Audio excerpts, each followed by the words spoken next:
A local fire department uses Fire Prevention Month to educate residents on a new law that affects your home. By 2023, all homes built before 1988 must have 10-year sealed battery smoke detectors. Illinois lawmakers passed the measure back in 2017.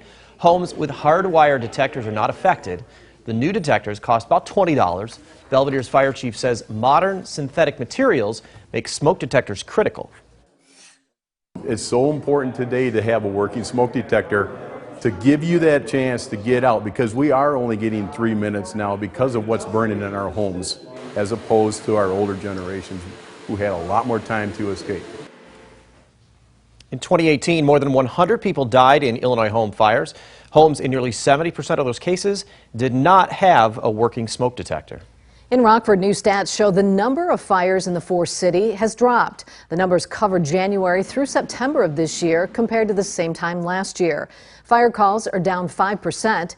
EMS and search and rescue calls are down too. Despite the drop, total calls have only fallen by about 1/5%. Crews responded to just over 22,000 calls so far this year. That's nearly 82 calls a day.